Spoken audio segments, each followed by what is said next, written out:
fine people, what's up? So, don't mind my voice, I've lost it again. I don't know what it is. My voice gets lost all the time. Today I'm making quite an important video because this topic is near and dear to my heart because of what I've been through. And I know that there are people Googling how to get people to like you, what to do if people think you're not cool, because I Googled it when I was going through this.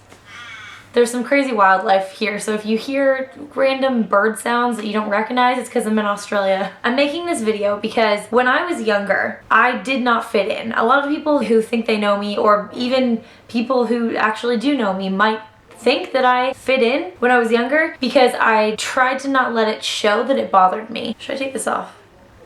I think I'm gonna take this off. There we go. When I was especially in high school, I tried way too hard to get people to like me. I was so worried that people didn't like me that I would over-try. High school is just usually not a very good time. It certainly was not a good time for me. There were a couple people that bullied me that were there was one that physically bullied me, but other than that, it was all mental, just like a lot of people do. That's what bullies do. Every day at lunchtime, I didn't even bother trying to find people to sit with at the cafeteria because I didn't have anyone to sit with in the cafeteria. My friends and I, who were also kind of outcasts, instead of sitting in the cafeteria with everybody else, just like all the regular students, we would go to the library at lunch. We would skip class together. We kind of bonded over the fact that we didn't fit in. When I was in grade 11, I had this cooking class and I sat with the cool girls in class by accident, and then we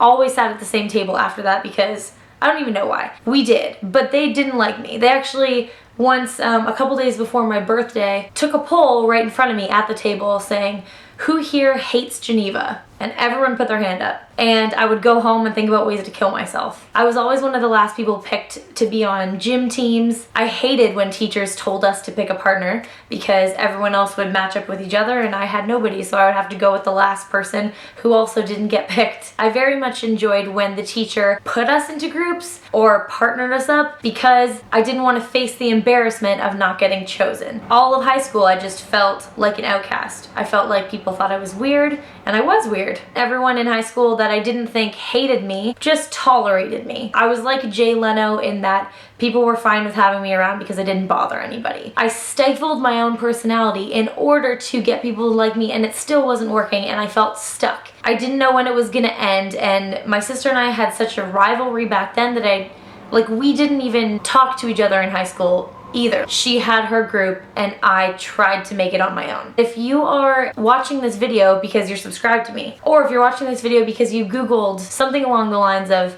how to get people to like you or how to be cool, I want to tell you that now that I am out of high school, out of university, and into my own life, there's nothing more overrated than herds. Everybody that I strived to be like in high school, or just strived to get to like me, all of those people are not near as, I want to say, wise or well-rounded or interesting as the people who had to fight to be okay with themselves. People who are always accepted, like the people that you're either trying to emulate or trying to get to like you. Those people are never having to work on themselves, so they're gonna coast for as long as they can. And then as soon as that time is over and they have a downfall because they don't have their regular group of friends anymore, they're gonna wonder what happened. They're gonna be reminiscing about the past, wishing that they were with their group of friends again back in high school or college or what have you.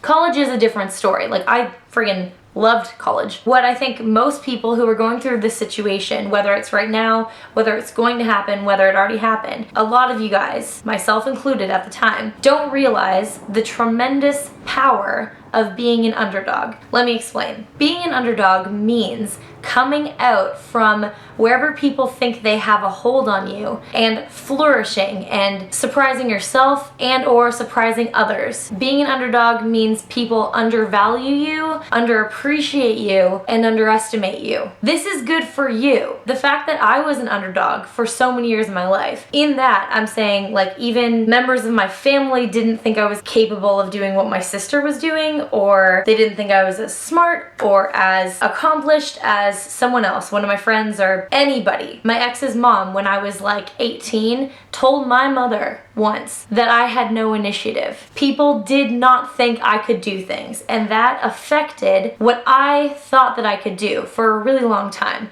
I got anxiety about whether or not I was even capable of doing remotely complex tasks, because I'm like, well, other people don't think that I can take, you know, like a proper picture of this whole group, so I'll be scared to do it, like hopefully they'll like it. And so hearing and feeling firsthand what it's like to have people think of you that way, after I got over the initial fright of relying on myself to do some things, it lit a fire under me. And because I didn't have anybody supporting me in the position I was in almost every aspect of my life growing up, I learned what I was capable of, and you need to realize that too. Whatever you're going through right now is actually going to, not to sound cliche, but make you stronger than everybody else who's currently above you in their books. Most of my friends that I have now are also, or were also, underdogs, because those people just end up being the most interesting ones to talk to. And this video isn't me trying to toot my own horn whatsoever.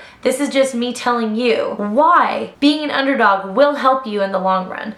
And I know that right now, this is probably, I don't even know how many people this is gonna help right now, but I hope you remember this video and use it to your power, because you are going to become one of the most interesting people you'll ever meet. One of the smartest, one of the most driven, because people are getting you down right now. Even if you have one friend or family member, you're not alone. And you're not even alone if I'm here. You are among the most interesting people I'm ever gonna be lucky enough to have in my life. So don't underestimate yourself. Don't think that you're not likable. The people who don't like you, they're in the time of their lives. That's gonna end, and it's gonna be the time of your life. Regardless of if you're in high school or you're 45 years old, there's always gonna be a time where you don't think people like you. And instead of striving to make those people like you, focus on what it's doing to your brain. Not in a bad way, but actually how it's going to change you into the person you are in spite of them. This video also isn't meant to change you into one of those people who don't give a crap about anyone in their life or anything. Try not to do that. I've met people who are like, yeah, I'm super chill, I don't give a shit what anybody else thinks, and they're actually some of the meanest people I've ever met. I don't want this video to make you not give a crap about anybody but yourself because you know that you'll be better than them. This isn't supposed to create a pretentious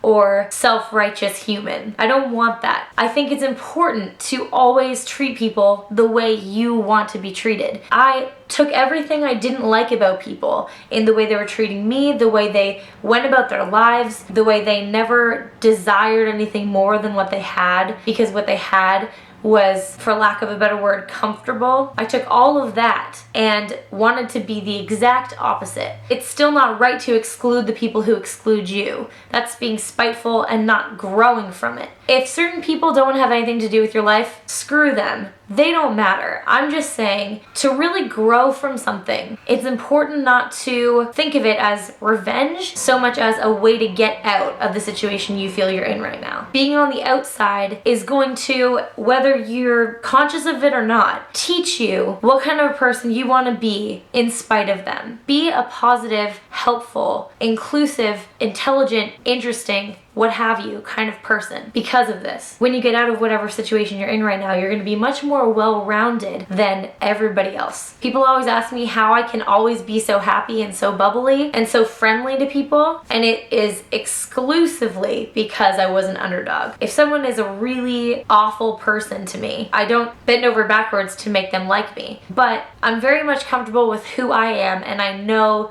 the value of myself because of what I went through. Whoever's watching this, I hope I got across what I wanted to get across, because this is one of the most important topics I think I could ever speak on. Let me know if there's any other watch this when videos that you want me to talk about, because I really enjoy making these kinds of videos. These are actually, I think, my favorite type of videos to make. I really honestly hope that this video helped you in some way, even if it was just to gain a slightly different perspective on the crappy situation you're in. I love you guys so much, and I will see you all next Thursday.